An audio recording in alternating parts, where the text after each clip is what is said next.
est docteur dans l'église de Jésus-Christ?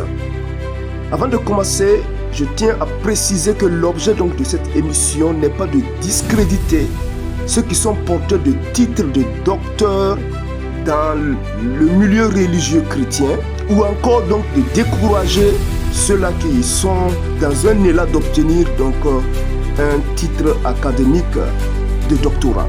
L'objectif, c'est donc plutôt examiner à la lumière donc des Saintes Écritures qui est-ce que la Bible appelle docteur dans l'église que Jésus-Christ a établi. Car là où il n'y a pas la précision, là il y a la confusion.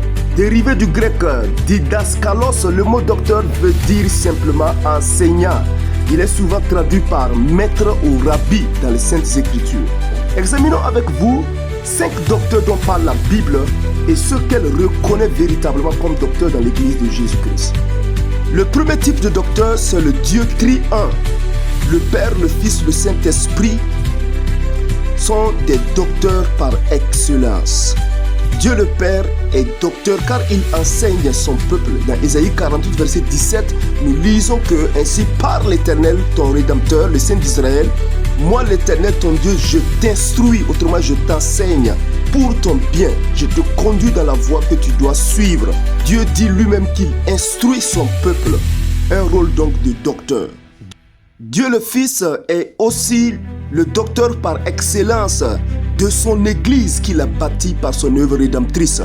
Entendez par église ni le bâtiment ou les organisations religieuses, mais l'ensemble des rachetés de ceux qui croient réellement en Jésus-Christ. Nicodème, un docteur de la loi, reconnaît Jésus dans Jean chapitre 3 verset 2 comme étant le docteur venu de Dieu. Et Jésus lui-même rend témoignage qu'il est effectivement un docteur. Jean 13 verset 13, vous m'appelez maître et seigneur et vous dites bien car je le suis. Donc Jésus reconnaît qu'il est docteur. Maître, c'est le même mot. La personne du Saint-Esprit, la troisième personne du Dieu tri-un, est aussi un docteur par excellence. Mais le consolateur, l'Esprit Saint que le Père enverra en mon nom, vous enseignera. C'est-à-dire qu'il fera le rôle de docteur sur toutes choses et vous rappellera tout ce que je vous ai dit. Jean 14, verset 26. Le deuxième type de docteur sont ceux-là que Jésus-Christ lui-même a donné comme un don à l'Église et établi comme enseignant sur son Église. Nous lisons avec vous dans Éphésiens chapitre 4 verset 11 à 12. Et il a établi les uns comme apôtres, les autres comme prophètes. Il ne s'agit pas là de ce prophétisme et de toute cette théâtralisation prophétique qui se joue sur les réseaux sociaux, ni des soi-disant apôtres autoproclamés que nous voyons aujourd'hui. Il s'agit là des apôtres et des prophètes qui ont été établis comme un fondement de l'Église. Éphésiens 2 verset 20 dit que vous avez été édifiés sur le fondement des apôtres et des prophètes, Jésus-Christ lui-même étant la pierre angulaire. Une fondation se pose une seule fois dans un édifice. Il n'existe plus d'apôtres et de prophètes au même rang que cette catégorie qui a servi de fondation pour l'Église de Jésus-Christ. Ceux autoproclamés comme tels ne sont que des plaisantins religieux. Pour aller plus loin, vous pouvez consulter notre émission sur pourquoi s'autoproclamer apôtre de Christ ne fait de vous qu'un faux apôtre. Nous continuons la lecture. Les autres comme évangélistes, les autres comme pasteurs et docteurs. Pourquoi? Pour le perfectionnement des saints en vue de l'œuvre du ministère et de l'édification du corps de Christ, autrement de l'Église que Jésus-Christ a établie. Maintenant, ce sont les évangélistes, les pasteurs et docteurs qui ont la lourde responsabilité de faire progresser le royaume de Dieu. Qui est docteur dans l'église de Jésus-Christ? Le mot pasteur, poimen, qui veut dire berger. Docteur, nous avons dit didaskalos, veut dire enseignant. Au fait, enseignant, c'est la fonction de tout pasteur. D'autres versions parlent de pasteur ou des enseignants, c'est-à-dire que c'est le même mot. Le français courant 97 par exemple. On pourrait donc traduire pasteur et docteur par pasteur enseignant, pour traduire donc la fonction du berger. l'évêque, le mot évêque, épiscos, c'est sa fonction de surveillant. Presbyteros souligne son caractère de maturité. Pasteur, enseignant ou pasteur docteur souligne son rôle, sa fonction donc de berger qui nourrit son peuple avec la parole de Dieu, qui enseigne. Un pasteur est un docteur. Un pasteur est un professeur.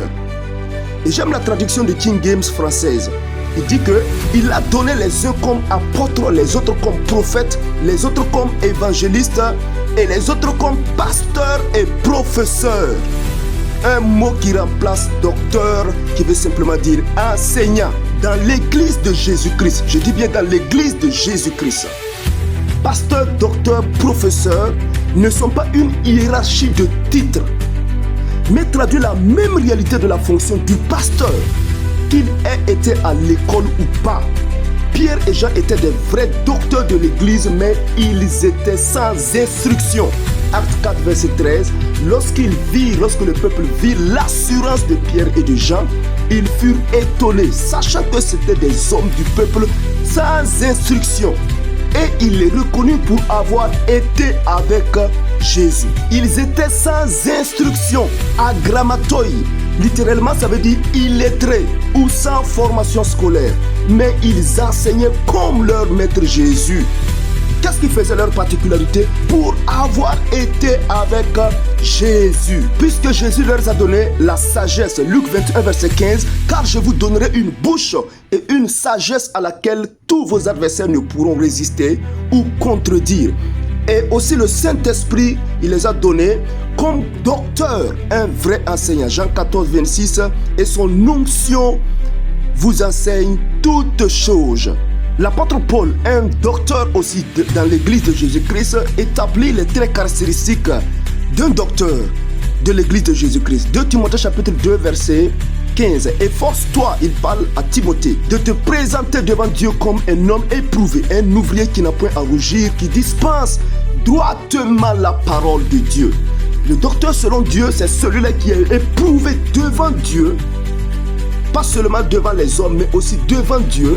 Deuxièmement, celui qui expose avec droiture la parole de Dieu. Orthoméo, couper droit. C'est le verbe qui donne l'idée d'un docteur qui enseigne fidèlement sans dévier. Voilà le docteur ou le professeur de l'église de Jésus-Christ sans considération de titre ou de diplôme. Ainsi, vous pouvez avoir des diplômes académiques et théologiques, des doctorats académique et honorifique sans être un docteur dans l'église de Jésus-Christ. Pourquoi? Parce que ces choses ne vous qualifient en rien devant Dieu et devant l'église qu'il a établie. Ça peut valoir pour un système dénominationnel et religieux, mais la ligne de démarcation doit être assez claire quand il s'agit de l'église corps de Christ. Quelqu'un peut avoir une dizaine de doctorats et être un faux docteur. Ce qui nous introduit donc au troisième type de docteur selon la Bible, les faux docteurs. Un faux docteur ou un faux enseignant est quelqu'un qui enseigne une doctrine différente de celle de Jésus-Christ, détourne la vérité, trompe le peuple de Dieu, souvent pour son propre profit, sa gloire ou pour plaire au monde. 1 Pierre chapitre 2 verset 1 nous dit que il y a eu parmi le peuple de faux prophètes et il y aura de même parmi vous de faux docteurs qui introduiront sournoisement des sectes pernicieuses, c'est-à-dire des hérésies, régnant le maître qui les a rachetés et ils attireront sur eux une ruine soudaine. Et 2 Timothée 4, le verset 3 à 4 nous dit qu'il viendra un temps où les hommes ne supporteront pas la saine doctrine, mais ayant la démangeaison d'entendre des choses agréables, ils se donneront une foule de docteurs selon leurs propres désirs, détourneront l'oreille de la vérité et se tourneront vers les fables. À Timothée, l'apôtre Paul écrit: si quelqu'un enseigne une autre doctrine et ne s'attache pas aux saines paroles de notre Seigneur Jésus-Christ, il est enflé d'orgueil et il ne sait rien. Ainsi pour la Bible, vous ne savez rien, même si vous êtes auteur d'une trentaine de doctorats. Si votre enseignement ne s'accorde pas avec la saine doctrine, si votre enseignement est une autre doctrine, vous êtes ignorant devant Dieu. Quatrième type de docteur, ce sont les docteurs de la loi. Ils font partie de ceux qui prêchent ou qui croient à l'observation de la loi ou des 10 commandements comme un moyen d'obtenir le salut. Dans Luc 10, verset 25, un docteur vient à Jésus. Un docteur de la loi se leva et dit à Jésus, pour l'éprouver, « Maître, que dois-je faire pour hériter la vie éternelle ?» Ce sont des docteurs. Aujourd'hui, on les retrouve également dans le milieu ecclésiastique. Ils enseignent le salut par les œuvres, un salut méritoire par les œuvres et aussi un salut qui se conserve par les œuvres.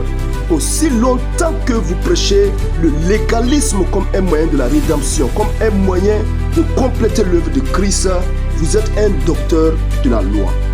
Et les docteurs légalistes sont aussi des faux docteurs. Nous terminons avec le 5e type donc de docteurs qui sont aussi une autre version des faux docteurs. Alors c'est ce que nous appelons les docteurs pharisaïques, dérivés de pharisiens. Lisons Matthieu chapitre 23 verset 1 à 12 pour dépeindre ce type donc de docteur. Alors Jésus dit aux foules et à ses disciples, les scribes et les pharisiens se sont assis dans la chair de Moïse. Faites et observez tout ce qu'ils vous diront, mais n'agissez pas selon leurs œuvres, car ils disent et ils ne font pas. Ils lient des charges lourdes, difficiles à porter pour les mettre sur les épaules des gens, mais eux-mêmes ne veulent pas les remuer du doigt. Toutes leurs œuvres, ils les font pour être vus des gens. Ainsi, ils élargissent leurs phylactères et ils agrandissent les houppes de leurs vêtements. Ils se plaisent à avoir la première place dans les dîners et les premiers sièges dans les synagogues, c'est-à-dire dans les églises aujourd'hui. Être salué sur les places publiques et être appelé rabbi, le même mot que docteur, par les gens. Et vous, ne vous faites pas appeler rabbi, ne vous faites pas appeler docteur, car un seul est votre maître. Et vous êtes tous quoi? Des frères en Christ. Et n'appelez personne sur la terre Père, car un seul est votre Père, le Père Céleste. Ne vous faites pas appeler docteur, car un seul est votre docteur, le Christ. Le plus grand parmi vous sera votre serviteur. Qui se lèvera sera abaissé, et qui s'abaissera sera élevé. Les houppes dans la Bible, vous pouvez voir ça dans Nombre 15, 38 à 39, sont un type de vêtements que portaient les prêtres, que portaient les hommes religieux. C'était ordonné par Dieu comme un signe d'obéissance. Mais c'est devenu chez certains pharisiens un signe ostentatoire de leur religiosité.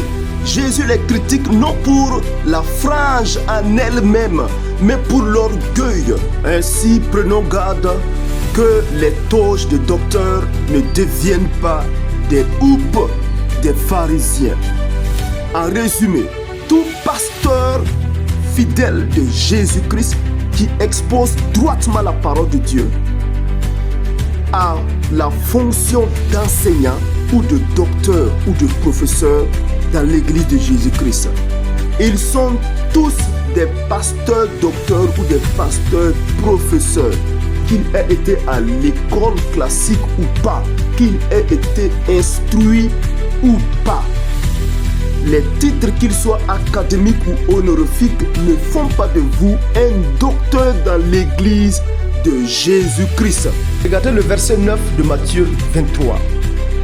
Et n'appelez personne sur la terre votre Père, car un seul est votre Père, celui qui est dans les cieux. Un autre piège, et non le moindre, dans le christianisme actuel évangélique, c'est celui du titre de papa. Ce que j'appelle la papauté évangélique. Qu'est-ce que la Bible en dit? Ce qui fera, Dieu voulant, l'objet donc de notre émission prochainement, tous les lundis à partir de 19h. Restez connectés pour plus d'enseignements centrés sur la Bible. Shalom chez vous.